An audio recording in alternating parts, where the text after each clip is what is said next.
بسم اللہ الرحمن الرحیم۔ سامعین کرام السلام علیکم۔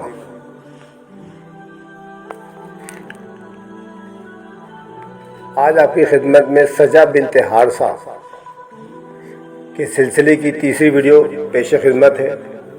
آپ اس کو بھی سنیں اور لطف اٹھائیں۔ یہ چالاک عورت اب سوچ رہی تھی کہ اگر وہ اسی طرح مسلمانوں سے لڑتی جھگڑتی رہی تو اس کو کچھ فائدہ نہیں ہوگا۔ اس کا فائدہ یمامہ کے مسیلمہ کذاب کو پہنچے گا۔ چنانچہ اس نے فیصلہ کر لیا کہ یا تو مسیلمہ سے کسی قسم کا سمجھوتا کر لے، اور اگر کوئی سمجھوتا ممکن نہ ہو تو وہ اس کے خلاف جنگ کرے اور یمامہ میں اپنا دین پھیلائے۔ اسے یقین تھا کہ اگر اسے مسیلمہ سے نجات حاصل ہو گئی اور یمامہ کے لوگ اس کا دین قبول کر لیں تو اس کا میدان صاف ہو جائے گا اور وہ بڑی تیاریاں کر کے مسلمانوں سے جنگ کرے گی اور پورا عرب اور پورا عراق اس کے تصرف میں آ جائے گا۔ صبح ہوتے ہی اس نے تمام سرداروں کو طلب کیا اور ان سے کہا کہ جب تک ہم مسلمہ پر قابو نہیں پائیں گے اس وقت تک ہم اپنے مقصد میں کامیاب نہیں ہو سکتے۔ سرداروں نے اس کی تائید کی اور اس کو جواب دیا کہ آپ ہمیں جو حکم دیں گی ہم بصر و چشم اس کی تعمیل کریں گے۔ چنانچہ مسیلمہ سے جنگ کرنے کا فیصلہ کر لیا گیا۔ یہ خبریں مسیلمہ کو بھی پہنچ رہی تھیں۔ اس کو تشویش لاحق ہوئی کہ اگر سجا نے جنگ چھیڑ دی اور دوسری طرف مسلمان حملہ آور ہو گئے تو وہ ان دو چکیوں کے پارٹوں کے درمیان پس کر خاک ہو جائے گا۔ چنانچہ اس نے سجا سے دوستی کرنے کا منصوبہ بنا لیا۔ مسلمہ نے اپنی حفاظت کے خاطر اپنے لشکر میں سے 40 جانبازوں کو اپنے ساتھ لیا اور سجا سے ملاقات کرنے روانہ ہو گیا۔ جب سجا کو اس کی خبر ملی کہ مسلمہ اس کی طرف دوستی کے ارادے سے آ رہا ہے تو وہ بہت خوش ہوئی کہ ایک بہت بڑی جنگ سے جان چھوٹی۔ اس نے مسلمہ کا اپنے سرداروں کے ساتھ شاندار استقبال کیا اور یمامہ کے جھوٹے نبی کو بنو تمیم کی جھوٹی نبیہ کے خیمے میں پہنچا دیا گیا۔ یہاں مسلمہ نے سجا کا حسن و جمال دیکھا تو دنگ رہ گیا اور اسے یقین ہو گیا کہ اگر یہ قیامت یمامہ کے سرداروں کے سامنے کھڑی ہو گئی تو سبھی اس پر ایمان لے آئیں گے اور خود کی نبوت خطرے میں پڑ جائے گی۔ اب اس کے خیال میں سجا کے ساتھ کسی قسم کا مقابلہ بالکل بے سود تھا۔ اس کے شیطانی ذہن نے فوراً ایک منصوبہ بنا لیا۔ اس نے سجا سے کہا پہلی ملاقات تو ہم نے کر لی اور میں نے اپنی نبوت کے تقدس و احترام کا بھی خیال نہ کیا تو اس سے ملاقات کرنے چلا آیا۔ اب دوسری ملاقات کے لیے تجھے یمامہ آنا پڑے گا۔ سجا اس پر آمادہ ہو گئی۔ وہ مسلمہ کی قوت کا اندازہ لگانا چاہتی تھی۔ مسلمہ اپنے لشکر میں واپس آ گیا اور اپنے آدمیوں کو حکم دیا کہ ایک پرتکلف خیمہ تیار کیا جائے۔ اس کی آرائش اور زیبائش ایسی ہونی چاہیے جیسے کسی دولہا دلہن کے خیمے کی ہو سکتی ہے۔ چنانچہ ایسا خیمہ تیار کر لیا گیا۔ منصوبے کے مطابق سجا بھی مسلمہ سے ملنے کے لشکر میں پہنچ گئی۔ مسلمہ نے ایک خاص منصوبے کے تحت سجا کے آدمیوں کو بہت دور رکوا دیا اور سجا کو خیمے میں آنے کی دعوت دی۔ خیمے کے ماحول نے سجا پر وارفتگی طاری کر دی اور معطر فضا نے اس کو مسحور اور مست کر دیا۔ مسلمہ نے سجا کے حسن و جمال کے قصیدے پڑھ کر اس کو اپنے جال میں پھنسا لیا۔ مسلمہ نے سجا سے کہا کہ اے سجا، میں یہ اقرار کرتا ہوں کہ تو نبیہ ہے اور یہ نہایت مناسب رہے گا کہ ہم آپس میں عقد کر لیں۔ سجا نے آمادگی ظاہر کی اور پوچھا کہ اس سے ہمیں کیا فائدہ حاصل ہوگا۔ مسلمہ نے جواب دیا اللہ نے عرب کی نصف زمین مجھے دی تھی اور نصف قریش کو۔ قریش نے ناانصافی کی تو اللہ تعالیٰ نے نصف حصہ ان سے چھین لیا اور تم کو عطا کر دیا۔ اب ہم دونوں پورے عرب پر قابض ہو جائیں گے۔ ہماری فوجیں مل کر مسلمانوں سے جنگ کریں گی اور ان کو شکست دے کر ان کے وجود سے عرب کو پاک کر دیں گے۔ سجح نے وارستگی سے کہا مجھے تیری ہر بات منظور ہے، جو تیری سمجھ میں آئے وہ کر۔ اور پھر خیمے میں وہ کچھ ہوتا رہا جو مسیلمہ چاہتا تھا، جس کا اس نے منصوبہ بنایا تھا۔ شکاری نے جو دام تصویر بچھایا تھا، شکار اس میں پھنس چکا تھا۔ باہر ان دونوں کے ماننے والے خوش تھے کہ دونوں نبی مسلمانوں کے خلاف آپس میں سمجھوتا کر کے شاندار منصوبے بنا رہے ہوں گے، اور جب یہ باہر نکلیں گے تو اپنی اپنی قوم کو کوئی اہم خوشخبری دیں گے۔ صبح سے شام ہو گئی، پھر رات بھی گزر گئی، لیکن خیمے سے کوئی نکلا ہی نہیں۔ پھر دوسرا دن اور پھر تیسرا دن گزر گیا۔ باہر ان کے ماننے والے یہ سوچ رہے تھے کہ معاملہ کیا ہے، 3 دن گزر چکے ہیں، ابھی تک دونوں میں سے کوئی باہر نہیں نکلا۔ سجح کے سردار بہت پریشان تھے اور سوچ رہے تھے کہ شاید ان سے دغا بازی کی گئی ہے۔ مسلمہ کے ماننے والے بھی بہت پریشان تھے۔ 3 دن کے بعد سجح خیمے سے نمودار ہوئی تو اپنے جاں بازوں کو اپنا منتظر پایا۔ مسلمہ کے ماننے والے بھی خوشخبری سننے کے لیے بے چین تھے۔ مسلمہ نے ان کو یہ کہہ کر مطمئن کر دیا کہ یہ ثابت ہو چکا ہے کہ سجح بھی نبی ہے اور اس نے بھی میری نبوت کا اقرار کر لیا ہے۔ اللہ تعالیٰ نے آدھا عرب میرے نام اور آدھا سجح کے نام کر دیا ہے۔ اب ہم دونوں مل کر پورے عرب پر قابض ہو جائیں گے۔ راستے میں سجح کے سرداروں نے اس سے پوچھا کہ کیا معاملہ ہوا۔ سجح نے ان سے کہا میں نے اس کی نبوت کا اور اس نے میری نبوت کا اقرار کیا۔ سرداروں نے کہا 3 دن اور 3 راتیں خیمے میں گزارنے کے بعد یہ معمولی سا تصفیہ کچھ سمجھ میں نہیں آیا۔ جس طرح ایک ملک پر 2 بادشاہ حکومت نہیں کر سکتے، ایک نیام میں 2 تلواریں نہیں رہ سکتی، تو 2 نبی ایک ہی زمانے میں کسی جھگڑے کے بغیر اپنے دین کی اشاعت کس طرح جاری رکھیں گے۔ اور پھر ساری حقیقت سجح کو بتانی پڑی۔ اس نے کہا جب ہم دونوں یہ معاملات طے پا رہے تھے تو ہم نے بھی ایک دوسرے کے سامنے یہ عذر پیش کیا کہ ہماری قومیں آخر کس طرح ایک دوسرے کے ساتھ تعاون کریں گی۔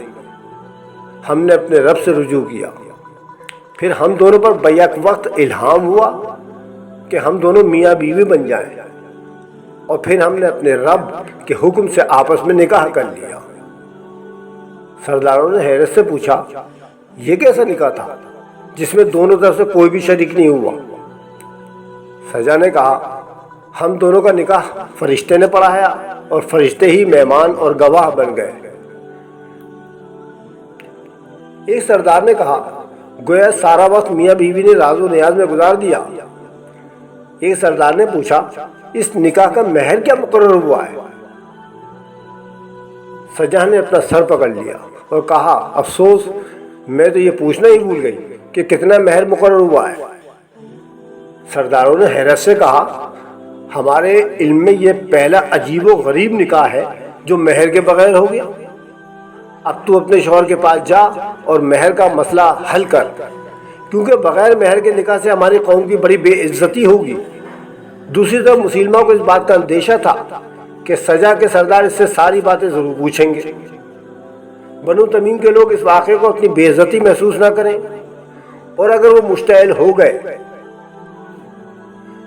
تو سجح کی فوج یمامہ کی افواج سے برسر پیکار ہو جائیں گی اور اس کی اپنی زندگی خطرے میں پڑ جائے گی۔ چنانچہ وہ اپنے لشکر کو لے کر قلعے میں روپوش ہو گیا۔ جب سجح واپس آئی تو وہاں میدان بالکل خالی تھا، خیموں کا دور دور تک نام نشان نہیں تھا، ہر طرف ایک سناٹا طاری تھا۔ سجح نے اپنے ساتھیوں سے کہا کہ اب میں اپنے مہر کے لیے کس سے بات کروں، یہاں تو کوئی نظر ہی نہیں آ رہا۔ ایک سردار نے کہا مجھے تو یہ سب کچھ ایک سوچے سمجھے منصوبے کے مطابق لگتا ہے، اور وہ لوگ اس قلعے میں روپوش ہو گئے ہیں۔ ایک آدمی نے قلعے کا دروازہ پیٹنا شروع کر دیا۔ کافی دیر بعد قلعے کے گیٹ کے پھاٹک کی کھڑکی کھلی اور ان سے پوچھا گیا کہ وہ کیا چاہتے ہیں۔ ایک سردار نے کہا تمہارا نبی مسلمہ کہاں ہے، اس کو بلاؤ، اس کی بیوی اس سے ملنے آئی ہے۔ اندر جا کر مسلمہ کو خبر دی گئی کہ سجا اپنے ساتھیوں کے ساتھ اس سے ملنا چاہتی ہے، کیا اس کو اندر بلایا جائے؟ مسیلمہ نے اپنی جان کے خوف سے کہا، اسے پھاٹک پر روکے رکھو اور ان سے کہہ دو کہ نہ میں باہر آ سکتا ہوں اور نہ وہ اندر آ سکتے ہیں۔ میں پھاٹک کی چھت پر چڑھ جاؤں گا اور ان سے باتیں کر لوں گا۔ اب یہ عجیب و غریب منظر دیکھنے میں آیا کہ مسیلمہ اپنے چند ساتھیوں کے ساتھ پھاٹک کی چھت پر کھڑا تھا، جبکہ پھاٹک کے سامنے اس کی بیوی سجا اور اس کے سردار کھڑے تھے۔ سجا نے اپنے مؤذن سے کہا کہ اس کا پیغام مسیلمہ تک پہنچا دے۔ مؤذن شیس بن ربی آگے بڑھا اور اس نے اعلان کیا، میں اپنی نبیہ کی طرف سے پوچھتا ہوں کہ تم نے اس کے ساتھ شادی تو کر لی لیکن بغیر مہر کے۔ سجا کے لوگ اس پر اعتراض کر رہے ہیں، وہ اپنا حق مہر چاہتی ہے۔ مسیلمہ نے کہا، سجا کے جانے کے بعد مجھ پر وحی الہی نازل ہوئی کہ محمد صلی اللہ علیہ وآلہ وسلم پر 5 وقت کی نمازیں فرض کی گئی تھیں، ان میں سے فجر اور عشاء کی 2 نمازیں تیرے حق کے مہر میں معاف کر دی گئیں۔ اب ہم دونوں کی قوموں کو صرف 3 وقتوں کی نمازیں ادا کرنی ہوں گی، اور یہ کہ تو اپنے چند سرداروں کو یمامہ بھیج دے، ان کو محاصل کی وصولیابی پر لگا دوں گا، یہ محصول ہر سال تیری قوم کو پہنچ جایا کرے گا۔ سجا اپنے لشکر میں واپس گئی، مگر اب اس کی نظر جھک چکی تھی۔ اس کے سردار بھی حق مہر سے مطمئن نہ تھے۔ پھر بھی چند آدمی یمامہ روانہ کر دیے گئے کہ وہ یمامہ والوں سے محصول وصول کر کے سجا کے پاس روانہ کر دیا کریں۔ جب سجا کی فوجوں کو سجا کے بارے میں پورے حالات پتہ چلے تو وہ سب بددل اور افسردہ ہو گئے۔ ان کی نبیہ نے پوری قوم کو ذلیل اور شرمسار کر کے رکھ دیا تھا۔ سجا کے سرداروں نے اس سے آگے کا لائحہ عمل پوچھا تو اس نے کہا، مسلمانوں کی پوری توجہ مسیلمہ کی طرف ہے، تو یہ جنگ اس کو ہی لڑنے دو اور انتظار کرو کہ اس کا کیا نتیجہ نکلتا ہے۔ سردار نے کہا، اگر مسلمان مغلوب ہو گئے تو میرا خیال یہ ہے کہ اس کے بعد ہماری باری آ جائے گی، یعنی مسیلمہ کا اگلا شکار ہم ہی ہوں گے۔ سجا نے حیرت سے پوچھا، کیا ہم اتنے کمزور ہو گئے ہیں کہ مسیلمہ ہم کو شکست دے گا اور ہماری قوم اس کے سامنے ہتھیار ڈال دے گی؟ ابھی تک مالک بن نویرہ خاموش بیٹھا تھا، اب چپ نہ رہ سکا اور کہنے لگا، بی بی آپ جب نبیہ تھیں آپ کو اپنی عزت و آبرو کا خیال رکھنا چاہیے تھا۔ وہ ایک ایسا نبی ہے جو آپ کی عزت و آبرو کا بھی خیال نہیں کرتا۔ بظاہر تو اس نے آپ سے معاہدہ کر لیا ہے کہ آدھا عرب اس کا ہوگا اور آدھا عرب آپ کا ہوگا، لیکن اس کے طور طریقے بتا رہے ہیں کہ وہ اپنے قول و قرار کا پابند نہیں۔ سجا نے کہا، اگر اس نے اپنے قول و قرار کی پابندی نہ کی تو میں قوت کے زور سے اس سے پابندی کراؤں گی۔ ابھی لشکر انہی باتوں میں مصروف تھا کہ سجا کے آدمیوں نے اس کو خبر پہنچائی کہ خالد بن ولید اپنے لشکر کے ساتھ اس کے قریب پہنچ چکے ہیں۔ اس خبر نے سجا اور اس کے سرداروں کو اس قدر بدحواس کیا کہ انہوں نے راہ فرار اختیار کی اور عرب کا علاقہ ہی چھوڑ دیا اور جزیرے میں جا کر پناہ لی۔ اب سب سرداروں کا اپنی نبیہ کی طرف سے اعتبار اٹھ چکا تھا اور اب ان میں اتنی طاقت نہ تھی کہ وہ بنی تمیم کے مسلمانوں کا مقابلہ کر سکے۔ دنیا کے الگ تھلگ جزیرے کی زندگی پرسکون تھی، لیکن سجا اس کی قوم کو مسیلمہ کے حشر کا انتظار تھا۔ وہ دیکھ رہے تھے کہ مسیلمہ کا مسلمانوں سے خوفناک تصادم ہونے والا ہے۔ اگر اس معرکے میں مسیلمہ کی جیت ہو گئی تو سجا کی قوم سجا کے حوالے سے مسیلمہ سے اپنے حق کا مطالبہ کرے گی اور ضرورت پڑنے پر جنگ سے بھی گریز نہ کرے گی۔ لیکن جب حضرت خالد بن ولید رضی اللہ تعالیٰ عنہ کا مسیلمہ سے ٹکراؤ ہوا اور اس تصادم میں مسیلمہ جہنم رسید ہوا اور یمامہ کے مرتدوں کا صفایا کر دیا گیا تو بنی تمیم کی ساری امیدیں خاک میں ملتی چلی گئیں۔ اب پورے عرب پر مسلمان بلا شرکت غیر مالک تھے اور وہاں اسلام کا غلبہ تھا۔ سال ہر سال گزرتے چلے گئے، سجا کے امتیوں نے اس کا ساتھ چھوڑنا شروع کر دیا، کیونکہ مسلمہ نے اس کو اس لائق ہی نہیں چھوڑا تھا کہ وہ بڑھ چڑھ کر اپنی نبوت کے فروغ کے لیے کام کرتی۔ پہلے وہ کاہنہ تھی، پھر وہ کاہنہ سے نبی بن گئی، اپنے پرزور خطابت سے اپنی قوم میں ایک تہلکہ مچایا، لیکن مسلمہ نے اس کے ساتھ جو سلوک کیا اس کی وجہ سے وہ اپنی نہ صرف اپنی قوم بلکہ خود اپنی نظروں میں گر گئی۔ دن گزرتے چلے گئے، چاروں خلفائے راشدین کے ادوار گزر گئے، پھر حضرت امیر معاویہ رضی اللہ تعالیٰ عنہ کا زمانہ آ گیا۔ بنو تمیم کے تمام لوگ اسلام قبول کر چکے تھے، سجا بوڑھی ہو چکی تھی۔ بنی تغلب کے مسلمان ہونے والے لوگوں نے سجا سے پوچھا، بڑی بی آپ کا دین کیا ہے؟ کیا اب بھی آپ نبی یہاں ہیں؟ سجا نے جواب دیا، نہیں، وہ ایک وقتی الہادی جوش تھا جس نے مجھے گمراہ کر دیا۔ میں تم لوگوں سے بہت پہلے اسلام قبول کر چکی ہوں، میں نے اللہ تعالیٰ سے توبہ کر لی ہے۔ اب تو میری ایک ہی خواہش ہے کہ میں جب مر جاؤں تو میری نماز جنازہ کوئی صحابی رسول صلی اللہ علیہ وسلم پڑھائے۔